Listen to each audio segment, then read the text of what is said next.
Hey True Crime Besties, welcome back to an all-new episode of Seriously.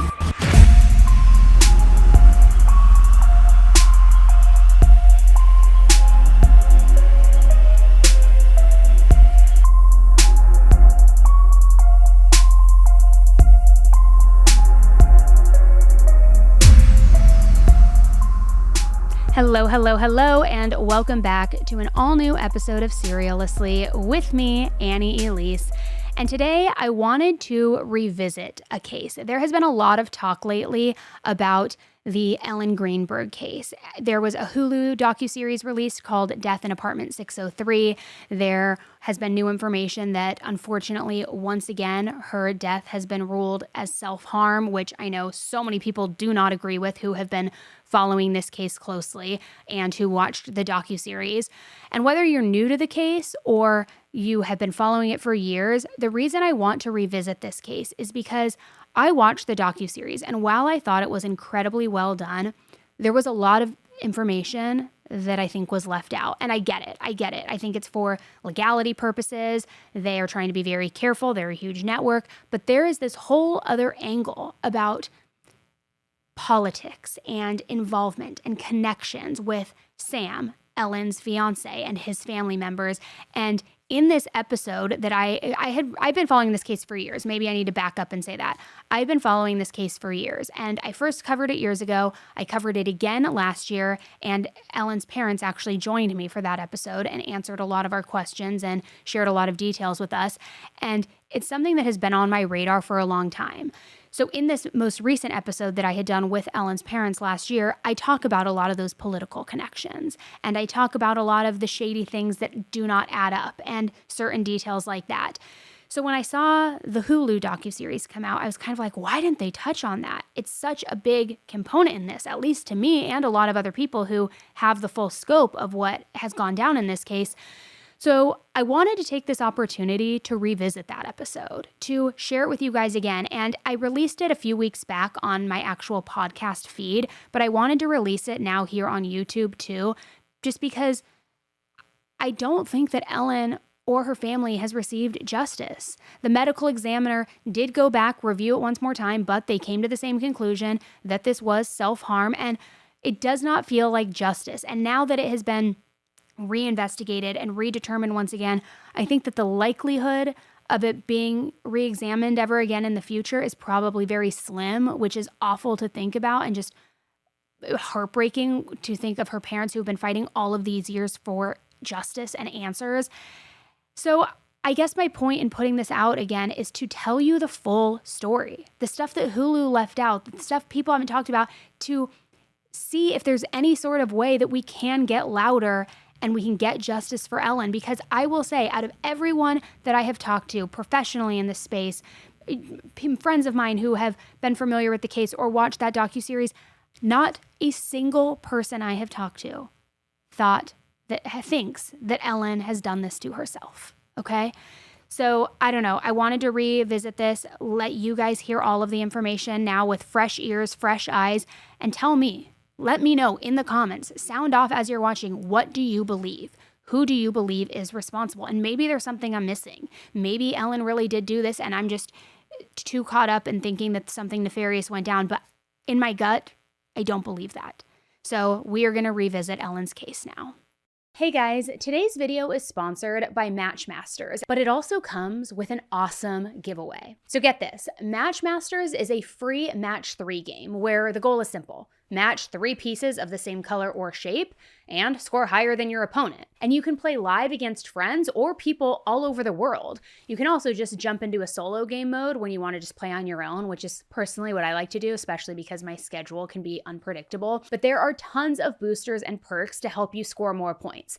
And again, it's totally free to download on iOS and Android. Now here's the exciting part. If you download Matchmasters using my link in the description, you will unlock the Star Race giveaway. And all you have to do is play one game to get in. Then you'll have 7 days to earn as many stars as possible, and the top players move on to the finals. And in the 3-day final round, whoever earns the most stars wins. And the grand prize, drumroll please, let me just show you.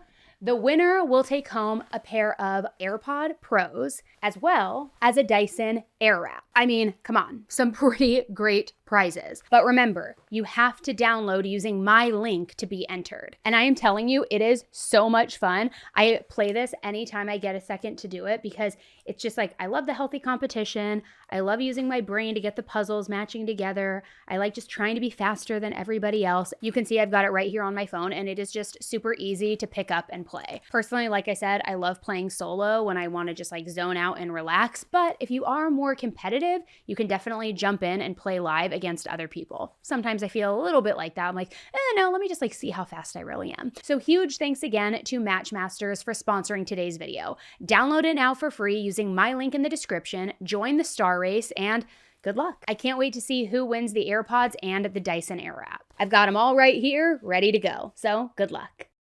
Case surrounding the death of a young Philadelphia teacher. Ellen Greenberg died back in 2011 after being stabbed 20 times. Her death was initially ruled a suicide and then a homicide and then back to a suicide.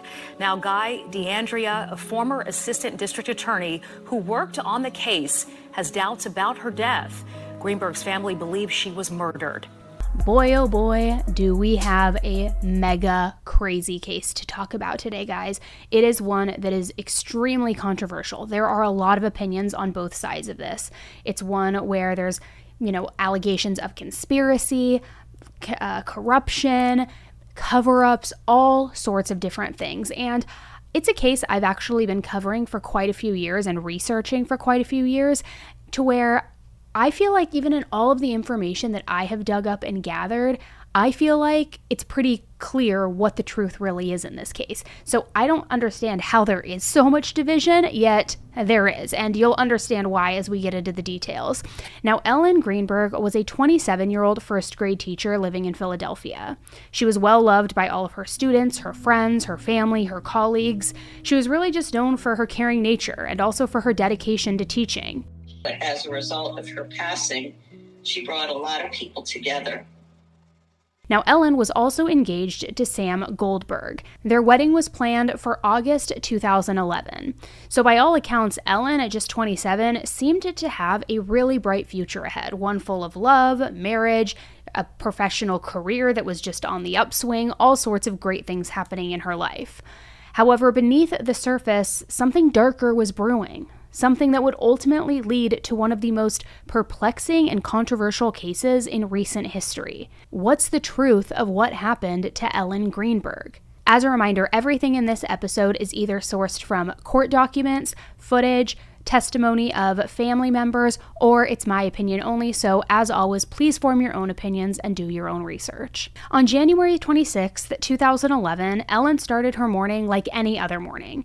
As I said, she was a first grade local school teacher in Philadelphia, so she got ready for work and she headed off to school. Now, on her way to work, she called her mom. This was at approximately 7 a.m., and it's something that she routinely did. Her mom would be on the way into work for the morning as well, so they would use that period of driving in to just talk, catch up, things like that. Nothing was out of the norm, and it seemed like it was just going to be a standard day like every other day. However, that afternoon, a blizzard hit Philadelphia, and this wasn't just a small blizzard or a tiny little snow day. This was like one of those like nor'eastern blizzards, like the massive snowfall to where work is shut down, schools are shut down, everything closes. So because of that, Ellen ended up leaving school early. It was a snow day. And if you've ever lived on the East Coast or if you're familiar, you definitely know how that goes. I remember when I was living in New York, it happened at least once a season, usually even more than that. But in any event, around 1:30 p.m., Ellen was on her way back to the apartment that she shared with her fiancé, Sam. The two of them lived in this stunning 2-bedroom apartment in a luxury building called the Venice Lofts, and she was heading home for the day. It was nice. It was going to be a shorter day. On the way, she decided to stop for gas, and then after filling up her tank, she headed directly to the apartment. When Ellen arrived home, she entered the apartment. She started working on grading papers, homework, things like that. She also made a fruit salad for lunch and just started to unwind from her day. Her fiancé Sam was home, but he ended up leaving to go work out in the building gym downstairs. They lived on the 6th floor, and the gym of the building was on the 1st floor. So he heads out to the gym at around 4:45 p.m. He returned to their apartment about 45 minutes later at 5:30 p.m. However, when he returned, the apartment was locked from the inside. It had been locked using the swing bar latch, you know, the kind that pulls over and it has like the barbell that hangs out and it's just that extra interior lock. So he shouted for Ellen, come, unlock the door, let me in. He also texted her 9 times. Now, these text messages start with just asking her to open the door, but then they start increasingly becoming more panicked. Also, a little bit aggressive. These messages read, "Hello, open the door. What are you doing? You better have an excuse. I'm getting pissed. Hello," in all caps. Then another one that said, "You have no idea." So she wasn't responding to these text messages. She also wasn't answering his phone calls, and that made him increasingly irritated. So then he started shouting through the door opening, because if you're familiar with this lock, then you know you can open the door, but there's like a 2 to 3 inch little gap where you can kind of see inside, kind of not, but you still can't get through. So he opens that and he's shouting, let me in, Ellen, where are you, where are you? He also says that he went down to the doorman of the building to see if maybe he could help him access the apartment. However, for whatever reason, the doorman refused. He said he couldn't. I don't know if it was a restriction of the building, maybe a privacy issue, I'm not entirely sure. But finally, after there was still no answer, Sam ended up forcing his way through the door, breaking that swing bar lock. And what he found inside was his absolute worst nightmare. Ellen, his fiancée, just 27 years old, was lying in a pool of blood in the kitchen, and she had a knife plunged inside her chest. It was an absolute nightmarish scene that really seemed to come directly out of a horror movie. Now, quickly before we move on, I want to talk about the timeline of events and Ellen's movements that day, starting from when she left school to then when she was found dead in her kitchen. I feel like it's something we need to go through so that we can understand what could have happened in that window of time and what the events were leading up to her being found dead on her kitchen floor. So as I said, she got gas at around 1:30 p.m. At 2:30 p.m., she called a restaurant, which was located about 30 minutes away from her apartment. It's unclear if she was calling this restaurant to make a reservation, to order food for pickup, to perhaps cancel an existing reservation. It's unclear, but it is possible that she was calling to make a dinner reservation since now she was getting home for the day much earlier than she normally did. It's also possible she was trying to order food for pickup later. But regardless, we know that she did make that call. At 3:47 p.m., she sends a text message from her phone, and then at 4:45 p.m., there's activity on her computer. A few minutes after that activity on her computer, at 4:50 p.m., is when her fiancé Sam went to the gym downstairs of the building. Then at 5:26 p.m., Sam leaves the gym, and as I said, their apartment was on the 6th floor and the gym was on the 1st floor, so that would allow him just a few minutes to get upstairs. So if he left at 5:26 p.m., let's say he arrives to the apartment and starts knocking around 5:30 p.m., give or take a few minutes. So he tries texting her and gaining access for 22 minutes, putting it somewhere around 5:50 p.m. to 6 p.m. He's also seen on camera entering the 1st floor elevator for the last time at 6:28 p.m. And then a 911 call is placed 3 minutes later at 6:31 p.m. So going off of that timeline, it indicates that he's downstairs talking to the doorman, trying to get him to, come and open the door, gain access to the apartment. He goes up the elevator at 6:28, breaks down the door, finds Ellen, and then calls 911 3 minutes later. However, if we go back to that timeline, there's a window from when the texting stops after 22 minutes, around 5:50 to 6 p.m., and then when he is seen on the elevator at 6:28 p.m. So what was going on in that 20 to 30 minute window? Was he trying to get the doorman's attention for 20 or 30 minutes? There are some reports that he had tried to get the doorman's attention 3 different times, going up and down, maybe going back and forth. The only thing that we actually do know about that window of time is that Sam called his cousin Kamian Schwartzman at 6:14 p.m. This was 17 minutes before the 911 call. Kamian's dad, Sam's uncle, James Schwartzman, also allegedly called Sam at 6:26 p.m. This incoming call was before the 911 call was made, but after Sam had called his cousin earlier. Now, a little interesting detail, both Kamian and his father James are lawyers. When Sam called 911, he was instructed to start CPR until he noticed that knife that was plunged in Ellen's chest. Then he was instructed to stop. Philadelphia Fire Department 842, what's the address? No, 4601 Flat Rock Road. Please hurry. 4601 Flat Rock? Yes. What's wrong? I went downstairs to go work out. I came back up. The door was latched. My fiance's inside. She wasn't answering. So after about a half hour, I decided to break it down. I see her now just on the floor with blood. She's not responding. Okay, is she breathing? Look at her chest. I need you to calm down, and I need you to look at her chest. It's really. I really don't think she is. Listen to me. Someone's on the way. Look at her chest. Is she flat on her back? She's on her back. So I bring her. Look at her chest and tell me if it's going up and down, up and down. I don't see her moving. Okay, do you know how to do CPR? I don't. Okay, I can tell you what to do, okay, until they get there. I want you to keep her flat on her. God. Hello? Yeah, hi, okay. Are you willing to do CPR with me over the phone until they get there? I have to, right? Okay, so get her flat on her back, bare her chest, okay? You want to rip her shirt off. Oh, shit. Okay? You need to kneel down by her side. Oh, my God. Ellie, please. Listen, you can't freak out, sir, because you Okay, I'm trying not to. Her shirt won't come off. It's a zipper. Oh, my God. She stabbed herself. Where? She fell on a knife. Oh, no, her knife's sticking out. Her what? There's a knife sticking out of her heart. Oh, she stabbed herself? I guess so. I don't know where she fell on it. I don't know. Okay, well, don't touch it. Okay, so I just let her here now. I mean, what do I do? No, I mean, you can't. If the knife is in her chest, it's going to be kind of hard for you to do CPR at this time. Oh, no. Oh, my goodness. Okay. Police, which operator? 277. Is someone coming here? Yes, they are. You said 4601 Flat Rock, right? Yes. Okay, someone's on the way. And the knife is still inside? Wait, so what? The knife is still inside of her? Yes, I didn't take it out. Was it her chest or what area? It's in her chest. It looks like it's right in her heart. Okay, someone's on the way out there. Okay, just get. Oh my God! Oh my God! Okay. How old is she? She's 27. 27, and there's no sign of life at all. No, please don't be. What? Been turned to her arm and tell me if she responds to pain. Ellie. She's not. Her hands are still warm. I don't know what that means, but there's blood everywhere. I mean. I know, but you can't, and the knife is still inside of her. How far? Can you see how far it went in? It looks pretty deep. Okay. It looks it's a long knife. Don't touch anything. Yeah, don't touch anything, okay? I'm not touching anything. I can't believe this, though. So wait, it was just you there with her? We're the only ones here.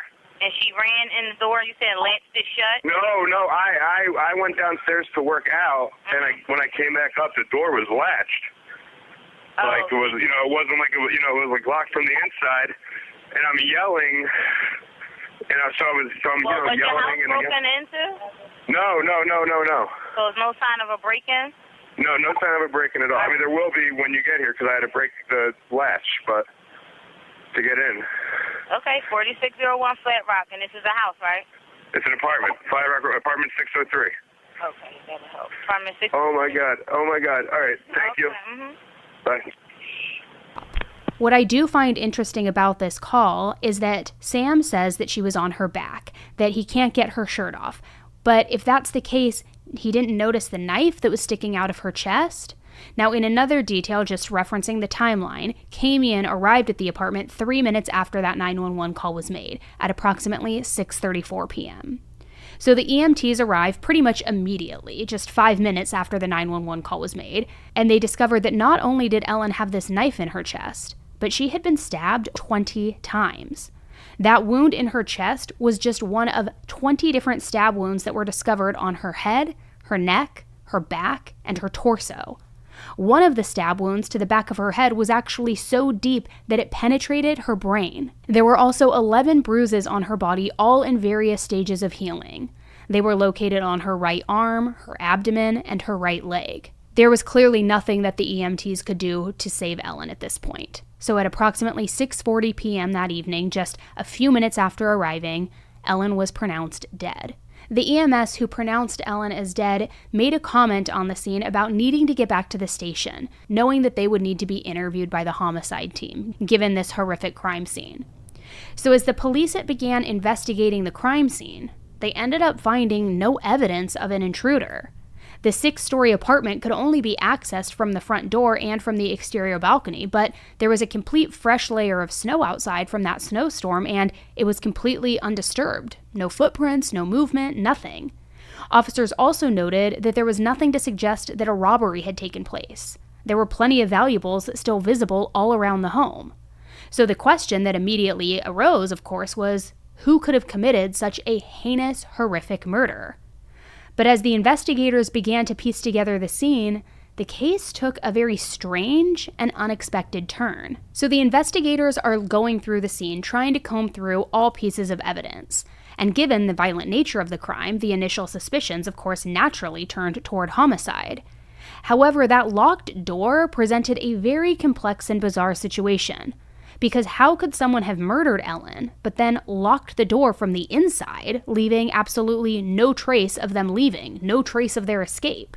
Now, my initial thought, I'll be honest, when I heard this was, okay, obviously it was the fiancé, right? He had access to the apartment, she had bruises, were they new, were they old? The amount of wounds would indicate a crime of passion and possibly even overkill, right? It must have been someone close to Ellen, surely, right? So the police took her fiancé Sam away from the scene in handcuffs, and they questioned him some more. However, Ellen's parents told the police they had absolutely no reason to suspect her fiancé. And Ellen's psychiatrist, who she had been seeing for anxiety, said that Ellen was happy in the relationship. She had denied that any abuse ever happened in the relationship. She was happy. She was in love. They were planning their wedding. I mean, they were just happy. So as investigators went deeper into the evidence, they were faced with many conflicting signs. To start, there were no signs of forced entry or a struggle happening within the apartment. However, the brutality of how Ellen died and having that many stab wounds, it surely suggested either a frenzied murder or, what I said earlier, a crime of passion. Although the knife wounds, though severe and numerous, they didn't appear to be consistent with a typical homicide pattern. There was also that locked door, a detail that really seemed to suggest that nobody else could have entered or left the apartment. So with no suggestion that another person had been inside the apartment at the time of her death, police at the scene suspected that the death was actually a suicide, particularly because there was a lack of defensive wounds, also no sign of an intruder at all ever entering. So despite there being no suicide note left behind, and despite the barbaric, horrific 20 stab wounds, the crime was treated as a suicide. However, the very next day, the medical examiner reached a different conclusion. This was upon seeing just how many stab wounds there truly were. In his report, the medical examiner classified the death as a homicide. But then there was allegedly this secret meeting that took place. In the meeting, there were members of the ME's office, the police department, also the DA's office, and allegedly in this meeting, they had somehow convinced the medical examiner to change the manner of death to a suicide. The Philadelphia Police Department stated, quote, "The death of Ellen Greenberg has not been ruled a homicide. Homicide investigators are considering the manner of death as suspicious at this time." So nevertheless, the investigation continued. But after learning about Ellen seeing her therapist for anxiety and her being on anxiety medication, police said that they were leaning toward the determination of suicide. Her psychiatrist had prescribed her Klonopin for anxiety, also Ambien for sleep, both of which medications do list suicidal ideations as possible side effects. However, nobody close to Ellen had heard her express any thoughts of harming herself. Never. For 5 weeks, investigators went back and forth on what happened. Upon the first review, there were no suspects. Ellen was alone inside the apartment, which had been locked from the inside with that interior swing bar. Neighbors didn't hear her reporting any sort of disturbance. There was also no security footage or stolen property to suggest that there had been an intruder. And what's more were those defensive wounds, or lack thereof. And in another piece of evidence, there was no DNA but Ellen's found on the knife. No DNA from anybody else found on her clothing either. So on March 3rd, armed now with more information, the medical examiner changed the death certificate to reflect that Ellen's death was in fact a suicide. As you can imagine, Ellen's family was devastated by her death, but they were also deeply skeptical of the suicide ruling. How could their loving, kind-hearted daughter have done this to herself? The sheer number of stab wounds alone seemed absolutely implausible as a self-inflicted act. So Ellen's parents, Josh and Sandy Greenberg, began their own investigation. They were determined to find the truth behind their daughter's death. They hired private investigators, forensic experts. They even hired a renowned pathologist to review the case. The experts that they consulted were all unanimous in their findings. Ellen's wounds were inconsistent with suicide. The angle and the depth of the stab wounds, particularly those to the back of her neck, were nearly impossible for somebody to inflict on themselves. And remember that EMS who declared Ellen as dead and mentioned how they needed to get back to the station because they knew that the homicide team would need to question them regarding the scene? Get this, they were never questioned. Which let that just sink in. The first responders, the ones who saw the scene and declared Ellen as dead, were never even questioned. Ellen's parents also uncovered new disturbing details about this investigation. Crucial evidence, like Ellen's computer and cell phone, had not been thoroughly analyzed. Blood spatter patterns, which could have provided vital clues, were also just overlooked. The locked door, once considered definitive proof of suicide, was also re-examined, and it revealed that it could have been tampered with, or it could have even been locked after the fact. And perhaps the most glaringly obvious issue of all was that Ellen had shown absolutely no signs of mental duress leading up to her death. Yes, she had been seeking help for anxiety, but nothing indicated that she was suicidal. I had asked, was there a fight or anything? He said no, she was just really stressed with work. And so he left. When he came back, he said it was about a half hour later, and he, went to use his key to open, and he said that the door was latched. I actually had written all this down, so I just looked back, through my notes to refresh my memory. So it was latched. He said that he, called her name, thought maybe she was napping or in the shower. He said he called her mom then to see if, she mentioned anything to her mom, and she hadn't heard anything. Then he said at that point he went downstairs to the front door, or to the security, and asked if maintenance was there and they could help him get into the apartment. And they said, maintenance is gone for the day. And he said the advice he was given was to use his shoulder. If he's going to try to break open the door, use his shoulder. So then he went back up, and he said he used his shoulder. He said it took one, maybe two times. He didn't remember. And the force that he used swung open the door, and he spun around and was facing the kitchen and saw her. And he said her, her back and shoulders were kind of up against the lower cabinets. And he said her little fingers were blue. I remember him saying that her little fingers were blue. And he said he called 911 immediately, and they were going to instruct him to do CPR, so he moved her to the floor, and at that time he saw the knife. You were questioned by the police at one point? Yes, so the week of February 7th, I was back in town. I had been in New Orleans for work. I came back, and I was asked by the homicide unit to come down to Philadelphia, I believe it was the Race Street location, so that they could question me, obviously, just as more of a, what information could they get as a friend.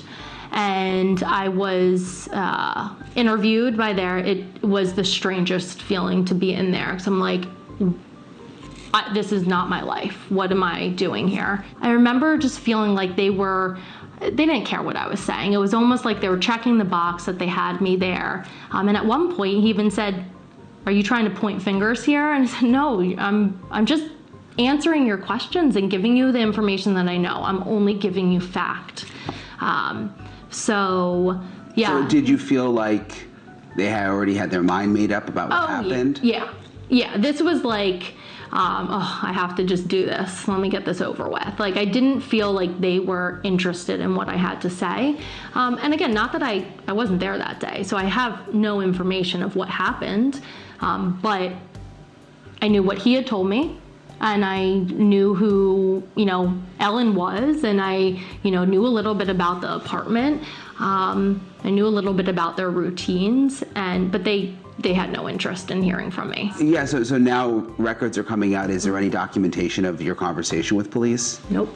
There's no police report? Right. Apparently the last that I've heard of the 5,000-page document that lawyers have gone through, there's no report in there of my interview with police. And I know for a fact I was there at homicide headquarters talking to Detective Harris. But there's no document. Did you see him write something down? Yes, I saw him write something down, and I was there. So whether or not he was writing, what he did with that paper, it should have still been documented that I was there. Let's also talk about the scene of the crime for a moment, because new forensic evidence suggested that the scene may have been staged. Blood evidence that was found in the kitchen did not align with the official narrative. Now, something that I don't think is talked about enough in this case, and I could totally be wrong, this is just my opinion, and I'm not an expert, but remember how I mentioned when Ellen got home that day and she made that fruit salad, whether it was for lunch or for a snack?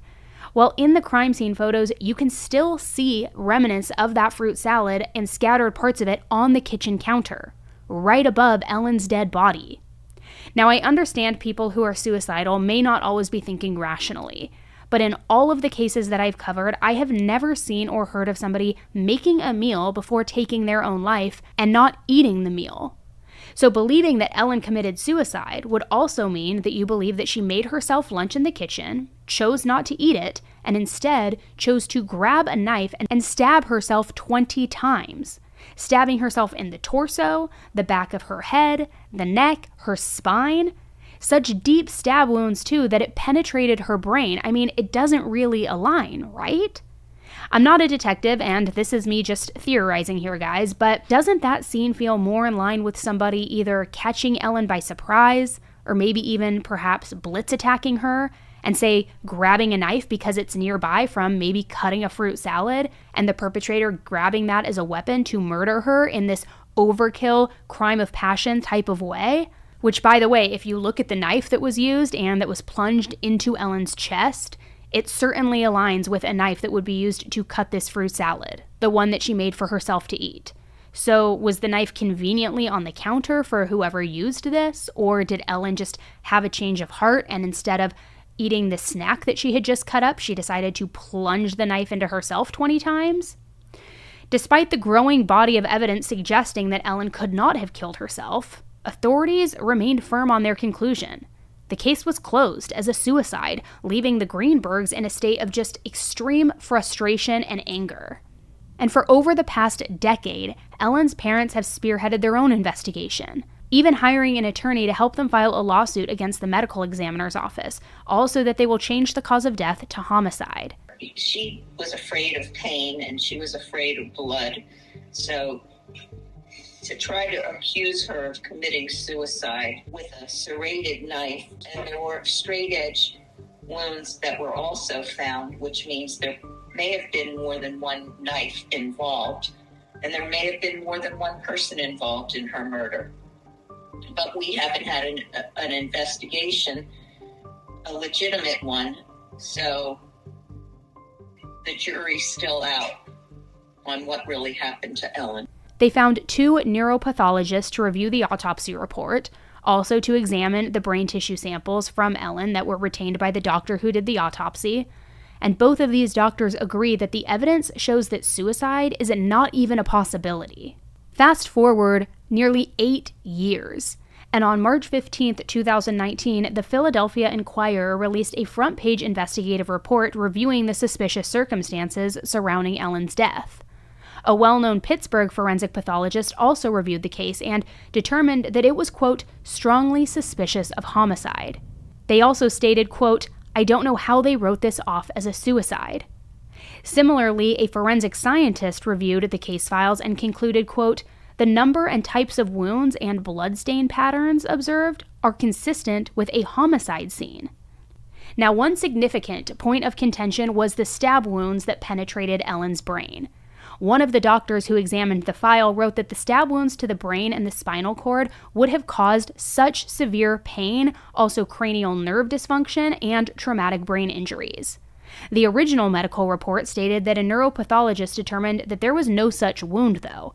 However, later when they were interviewed by the Philadelphia Inquirer, that same pathologist revealed that she didn't even observe Ellen's body, and she confirmed that she has no records, no bills, no invoices, no reports of any examination ever even taking place, which, how does that happen? That's a pretty big detail to miss, right? A pretty big discrepancy. As I mentioned, Ellen's parents filed a civil suit against the Philadelphia Medical Examiner's Office and the pathologist who conducted the autopsy. The suit seeks to change the manner of death, citing new information and the fact that the doctor who did the original autopsy admitted to changing the manner of death at the insistence of the police. A new technology called photogrammetry, unavailable at the time of Ellen's death, also created a 3D recreation of Ellen's wounds, demonstrating that not all 20 wounds could have possibly been self-inflicted. And the circumstances and the details about Ellen's death were about to get a lot more mysterious. This again this morning, Sandy and Josh, welcome again. And their investigator, Tom Brennan's here as well. Tom, thank you for coming in. I know it's 10 years later, but it doesn't get any easier, does it? No, it doesn't. The pain ever go away? No. No. So I've listened to this podcast like 3 times. They want us to believe, the initial police officers who showed up there, that your daughter stabbed herself 20 times. It's ridiculous. Ridiculous. Josh, seriously, how could they have come to that decision in that apartment in Manayunk? They walk in, she's been stabbed 20 times, and they call it a suicide? This is no way. It's as my wife said, it's ridiculous. It's absurd, and our journey through this to today, over the decade or 10 years we've been involved in this, gets more ridiculous every day. Yeah, it seems like the case was botched from the opening day. Tom, you've been investigating crimes for years and years. Do you agree with that? Yes. If you look at the timeline from the 26th of January through the 28th of January, it totally discredits any good basic police work at all. Yeah. What transpired. We'll get into how the crime scene was completely deep clean way too soon. The door was locked, right? Her door was locked from the inside. This is all what we've been told. There was never really an investigation to clearly illustrate any of this. Mm-hmm. What does that... she lived on... What floor was this on? Sixth floor. It's the sixth floor. So this was the only way in or out of her apartment. Well, you could go out on the balcony, but you're not going to climb down or climb up Right, again. and there was a snowstorm that day. That's why she was home at 1 o'clock. Mm-hmm. And that was the only way in or out. You were up in Harrisburg at the time? Yes. So I remember that huge snowstorm, my gosh. It was January of 2011. So you weren't able to come down right away? No, we couldn't come. We didn't get word of any of this until late into the evening. There were mounds of snow. Snow plows hadn't come through. Who called you? The fiance's father. And I didn't know what he meant. I said, where's the ambulance? And then he said, there is none. Because we won't need one? And then you knew? No, I didn't really. It was shock. This is not what you expect to get a call from. You have a 27-year-old daughter who's engaged to be married and living in Philadelphia with her fiance. Had they been arguing? Not that we know knowledge. of. And she had been to see a psychiatrist because she was having some troubles. She was having trouble at school. No, she had anxiety. Anxiety? And where was the anxiety coming from? Do you know? I'm going to postulate, I can guess. There were various injuries on her body that were indicative of bruises and healing. Okay, let's go back to that. So there are bruises all over her body, and those bruises were from maybe days, weeks before she was attacked. They weren't part of that night. Were not part of that night. So now you've got to figure out what that is all about. We are babes in the woods. We had no knowledge. If you know anything about this type of problem, it's very unlikely that the victim is going to say anything to you. Mm-hmm. And we think she was a victim. Yeah. That's part of what's going on here. Now, Why in the world was the fiance's uncle allowed to go into her apartment and take Ellie's stuff, her computer and stuff like that, after the apartment was deep cleaned? So now there's no longer a crime scene. You can't get any material out of there now. This was done by a prominent attorney, uncle, okay? And he's currently supposedly a judge on the state attorney's disciplinary board. Now, this individual removed Ellie's cell phone, the fiance's laptop, Ellie's work laptop, and Ellie's personal laptop. So right then and there, that negates that chain of evidence, okay? That adversely impacts the chain of evidence on those devices, so that anything that's discovered on those devices can be challenged in court. Okay, any expert that you've hired since then, everybody that looks at this case says that Ellie was murdered. Yes, it was a homicide. It was a homicide, except for that initial report that day that said it was a suicide. But then it went to a homicide, then back to a suicide. I think it went from homicide to suicide to homicide. Really? Yeah. Yes. So what do we do? Officers, what do we do now? I mean, obviously it needs to be reinvestigated. So we asked the Attorney General, is there anything you can do yesterday? And he wrote back in a statement, we've looked at all. No, we're not going to reopen this case as of now. He needs more evidence, he says. What is hard, he goes into how it's heartbreaking and all that, but he says they don't have legitimate new evidence to bring forward. It has not been brought forward yet, so we're not going to do anything. So what can we do? I know you have a petition. Maybe if we all put enough pressure through this petition, we can get it reopened. Well, there are two things happening. Number one, there's a petition on change.org, which has over 110,000 signatures that we had nothing to do with. We don't listen to that or whatever. Number two, we are going to go to trial. And the purpose of our trial is to get the suicide changed to either undecided or homicide, which we prefer, and have the case reopened and investigated. Now, that'd be a non-jury trial. It happens to be a bench trial, yes. Okay, a bench trial. The Philadelphia situation with trials right now is very overloaded. You're not giving up? No. Why is it so important to get at least the determination changed from suicide to homicide? She was our daughter. Mm-hmm. I mean, what would you do? I would do the same thing you're doing. The longer this goes on, the more we uncover, the more we discover. And just because you work for a government agency doesn't give you license to say whatever you want without facts and proving the facts. Do you think the key, the linchpin here, is what happened when they went into her apartment and took all of her stuff out? We don't know the why or the who, so don't ask us the why. It should have been you two in her apartment taking her stuff. Well, theoretically, if he No one had permission to touch her things. Theoretically, he should have returned it to us the next day at her funeral, which he did not do.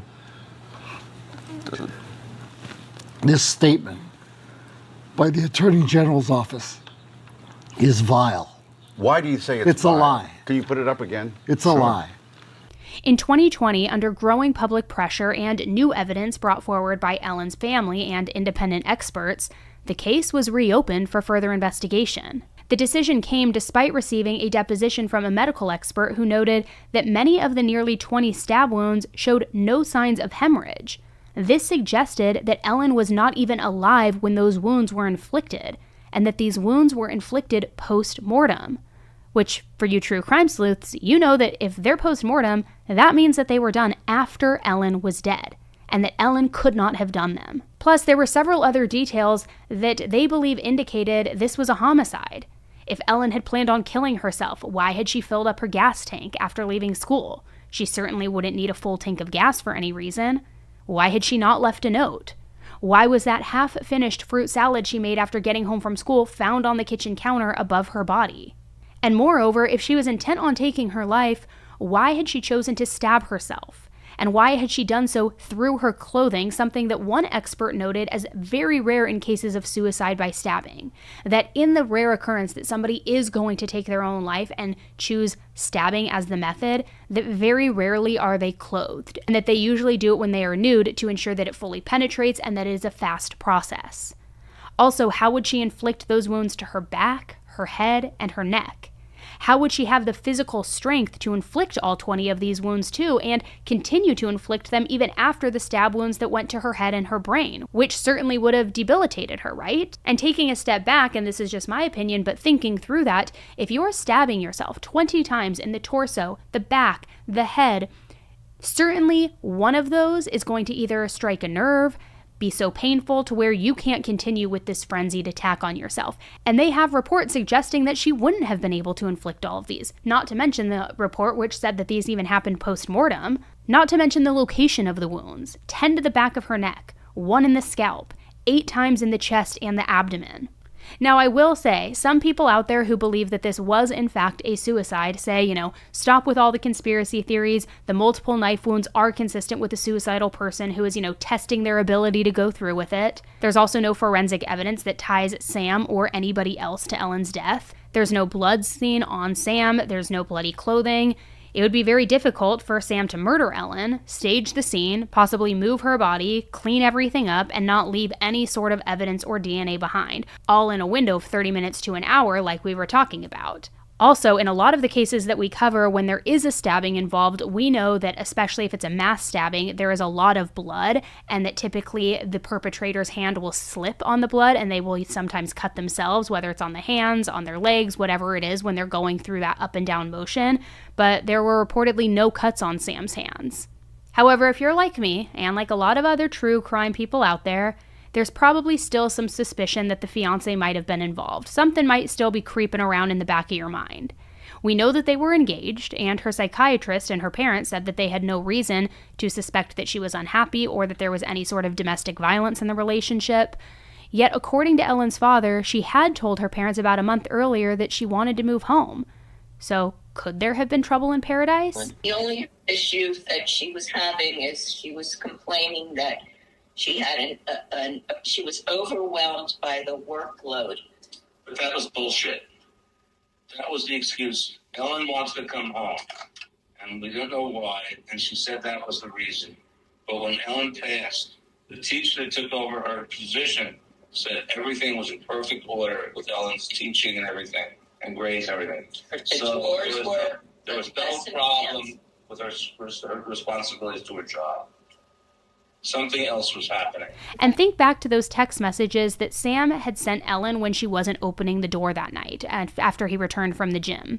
It showed a slew of text messages that appeared angry. He had said, "Hello, open the door. What are you doing? I'm getting pissed. Hello, you better have an excuse. What the fuck? Ah, you have no idea." Domestic violence author, advocate, and expert Barry Goldstein says that the text message, "you better have an excuse," raises an especially concerning red flag. He says, quote, "What I'm getting from their conversation is he makes the rules, and if she doesn't obey the rules, he will punish her," end quote. He also says, "That's the tone that I'm getting, and that's really the essence of coercive control." Ellen's father told the hosts of a true crime podcast that they do know that she was abused before the attack. Further, that she had been ongoingly being abused, but did not know how to tell them, didn't know how to confide in her family or friends about what was going on. They also said that she didn't know how to ask the right questions to find out if she was a victim of domestic violence. And that takes us back to those bruises that were found on her body, the 11 bruises that were all in various stages of healing. In many domestic violence cases, we often see that abuse will escalate from emotional to verbal to physical to deadly. Another interesting detail is on January 23rd, 3 days before Ellen's death, her family and friends received save-the-date cards for her wedding. I understand things can happen on a whim and somebody may be manically depressed or suffer from anxiety, and even if they sent those out, that something may change, but 3 days before, they received those save-the-date cards, so I think that's also a detail just worth mentioning. Now, I'm going to go into a couple of the theories out there because, as I'm sure you can imagine, this case began to attract media attention all over, with true crime sleuths, the legal experts, everybody questioning the original investigation. Could it be that Ellen was the victim of foul play and her death was covered up as a suicide? Or was there something even more sinister at work here? But please keep in mind, these are all theories and nothing has been proven. So if she was thinking of taking her own life, would she have sent out those save the date cards? That's question number one.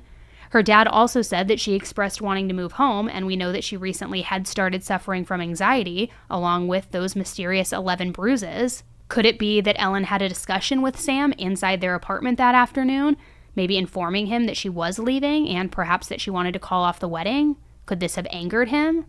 Could the reason that Ellen had no defensive wounds be because she was blitz attacked? And could the reason that she had wounds that appeared to have happened post-mortem be because this was, in fact, an overkill murder? 20 stab wounds, and the killer kept going after she was already dead. Something that would have been physically impossible for her to do herself, according to the many experts. Could Sam have done this, and then left for the gym for 45 minutes to create some sort of alibi or a timeline of sorts to cover his tracks? The last activity on Ellen's computer was 4 minutes before Sam arrived at the gym in their building. Was it Ellen using the computer? Or could it have been Sam trying to access her computer to perhaps log a note, write a note of some sort, maybe a suicide note? Or is it possible that when Ellen locked the door from the inside, it was because she was packing, or maybe even going through their computer or doing something else that might anger Sam, sparking him to send this string of overly aggressive text messages until he finally broke down the door? When he entered, did he see her going through something or maybe doing something that angered him and then he blitz attacked her? That would also explain the lock being broken and those angry messages. Sam has never spoken publicly about his fiance's death, and he also has not responded to previous inquiries for interviews from the media. As of now, the official cause of Ellen's death remains a suicide, but the questions surrounding her case continue to haunt those who have studied it. And there's a whole other element to this case that I want to talk with you guys about. Her parents never got her journal back, which I have to ask, if it's a suicide and it's not a murder investigation, why wouldn't they receive it back? The case also saw a jurisdictional shift. Initially, it was handled by the Philadelphia Police Department and the Philadelphia Medical Examiner's Office, but the Greenberg family fought to move the case to the Pennsylvania Attorney General's office, arguing that the local authorities had a conflict of interest and had mishandled the investigation. In 2022, the Pennsylvania Attorney General's office, which was led by then Attorney General Josh Shapiro, declined to take over the case, citing a lack of sufficient evidence to overturn the suicide ruling. This decision was met with a lot of frustration from the Greenberg family, who continued to push for an independent investigation. Now, a controversial aspect of the case involves potential political connections that some people believe may have influenced how this case was handled, and why the then Attorney General Josh Shapiro declined to take over this case. First, Sam Goldberg's family connections. Sam Goldberg, Ellen's fiancé, is reportedly related to very influential figures in Philadelphia's legal and political circles.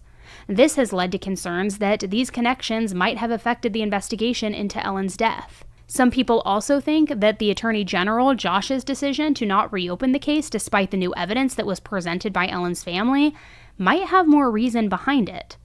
Some people speculate that his decision might have been influenced by his ties to Sam's family, though there's no direct evidence to prove that, I want to be clear.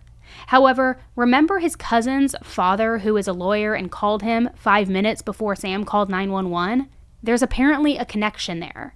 Apparently, Attorney General Josh Shapiro and Sam's uncle, James, their kids all go to school together. There's even photos of all of them together. So many are raising the question and saying it's interesting that at 6:14, Sam calls his cousin, who's a lawyer. A few minutes after that phone call, his cousin's dad, who's a lawyer, calls Sam back. They talk, then the 911 call is made. Then a friend of the lawyer family, and arguably a friend of the fiancé Sam by extension, is the Attorney General, who they're begging to reopen the case, to reclassify it. He refuses, saying there's a lack of evidence, but he's friends with the fiancé's family. Certainly that is a conflict of interest, right? Also, get this. That Uncle James, the lawyer, was allowed into the crime scene to get Sam's suit, but then He apparently left with Ellen's computers, wallet, phone, handbag, and other items. In 2018, one of their attorneys became the DA in Philadelphia, to avoid a conflict of interest, he sent the case to the state attorney general, in fact, who at the time was this guy. If he looks familiar, he should. It's Josh Shapiro, the same Josh Shapiro who is now Pennsylvania's governor. And Governor Shapiro, back then, he too signed off on that suicide finding. Suicide! He signed off on it. Governor! But then came allegations, never proven, that Josh Shapiro, now governor, also had a conflict, a relationship with the family of that fiance, Sam Goldberg. Yesterday, our Brian Enton sat down with Ellen Greenberg's parents, Josh and Sandy Greenberg. And here's what they said about the winding path that this case has taken, and about Josh Shapiro in particular. Did it bother you that Shapiro it doesn't seem like he took a personal interest in your case? Yeah, but we have no power. I still don't have power over him. But I wonder why he didn't. Why we didn't? Or why he didn't. Beats me. Okay, I'll answer that. I think he tried to keep his hands off as much as possible, because I think deep down he knew this was a hot potato. He might have known other things that we didn't know also, like why this is happening that we don't know. Well, we emailed his office and haven't heard anything. You're not going to hear anything. But good. Good. Ask away. It just seems like for a politician, that would be something you could be proud of, helping a case get solved, finding the truth. He didn't. He went what I'm going to call the party line. This is a suicide. That was the party line. Every piece of this story is, I look at it in disbelief. I keep looking for alternative theories, for explanations. I really do try to come up with some reasonable explanation as to how the police botched this so badly, and how others after that seem to be just fine signing off on what seems comical. But Brian, I don't understand. What were Ellen Greenberg's parents like? What was the response they had when you talked to them about the fact that Sam Goldberg's judge uncle and lawyer cousin were able to get into that apartment and leave with her laptop and her cell phone? I mean, they're shocked now when they think about it. Ashley, at the time, you can imagine their daughter was dead. They were still trying to understand what happened. It didn't sit right with them that it was being called a suicide. They were grieving, so they were trying to process all of it. They thought it was a lockdown crime scene. They didn't know that people could just go in there. This is what they said about it. Upsetting thing to me is the unauthorized uncle came to the building, got permission to get a suit for Sam with his son, and they came for the suit, but somehow they left with Ellen's 2 computers, Ellen's wallet, car keys, handbag, cell phone, critical electronics that they had no business taking. They never had permission. I'm suspicious of that. So the police didn't immediately take those things? No, they waited till Saturday. 3 or 4 days. Why? We don't know. That's a good question. Ask the Philadelphia Police Department. We never had any phone calls ever telling us what was going on. I also want to mention another bizarre story about her spine sample, because the coroner apparently walked a few blocks through the snow with the sample in a jar so that they could show it to the neuropathologist. And this coroner said in that civil suit deposition that he would not have changed his ruling from homicide to suicide if he had known that the fiancé Sam broke down the door himself. However, at the time, the police had told him that the doorman was involved in this. And I find that very interesting because there were a lot of conflicting reports on this. Remember how Sam said he went down to the doorman trying to get him to come up to help him get into the apartment, but the doorman refused? Well, apparently there's reports out there where they said that the doorman was with him, almost like he could verify that it was locked. He could vouch for him. But now the coroner said in that deposition, had I known that the doorman wasn't with him and that Sam broke the door down himself, I definitely would not have changed the ruling from homicide to suicide. So in short, some people believe that these political connections might have played a role in the case not being thoroughly investigated. However, this all remains a matter of speculation. In July of this year, the state Supreme Court agreed to hear the family's appeal regarding the death certificate and the wrongful death and the ruling. So we will see what comes from that and if there is any movement. Tonight, we're learning a legal back and forth over the death investigation of Ellen Greenberg will now go to the Pennsylvania Supreme Court. The 28-year-old teacher was found dead inside her Manayunk apartment with 20 stab wounds in 2011. Her death was ruled a suicide, but her parents believe she was murdered. Her family is hoping the state's highest court will help bring answers and shed light on how and why she died. It's been a long haul. Let's start with that. We're very appreciative. We don't know how to express our gratitude for this. Ellen Greenberg's parents have been fighting to have her death ruled a homicide or undecided. Her body was found with 20 stab wounds more than 13 years ago. The Philadelphia medical examiner has ruled her death a suicide. Over 20 stab wounds, 10 in the back, 10 in the front that she had. And it was homicide. No doubt about it. Last September, a lower court wrote, while this court is acutely aware of the deeply flawed investigation of the victim's death by the City of Philadelphia Police Department detectives, the City of Philadelphia District Attorney's Office, and the Medical Examiner's Office, we have no choice under the law but to reverse and remand to the trial court for the entry of judgment in favor of the Medical Examiner's Office. It's just a journey that's continuously uphill, and every step forward, they trip us. So we go back 2 steps. There's been no cooperation, no information, no conferences or communication or anything with the authorities. It's always, she committed suicide, we can prove it, and they can't prove it. And I can prove they can't prove it. Greenberg's family filed an appeal that has now made its way to the Pennsylvania Supreme Court. The family hoping the court will now open up a path to further investigate how the 27-year-old teacher died. I would like to have an unbiased investigation led by an unbiased team with an unbiased leader. And I would like to, so I can get the truth. A family's long search for answers taking one step forward. The Greenbergs have filed multiple lawsuits, pushing the case to be reopened and investigated as a homicide. Their determination has kept the case in the public eye, ensuring that Ellen's story is not forgotten. However, the mystery continues, because who, if anyone, was responsible for Ellen's death? Was it a botched investigation? Was it something far more nefarious and sinister? And most chillingly, could a killer still be out there having successfully evaded justice and never got caught? Like hindsight is 20/20 when we hired experts and we've read the autopsy and you find out the amount of bruising and various stages of healing, the contusions, the dry coagulated blood that went from her nose to her ear, which meant she had all been moved. And the amount of abuse that her body... There's a murderer and an abuser in Philadelphia somewhere today. We feel that we've accomplished something after almost 14 years. No one has ever gotten as far as we have with a case like this, fighting the criminal justice system, the medical examiner, and all the other things involved in this case. It's painful for us. It was a crushing blow to lose her. But what we're doing is we're doing for Ellen.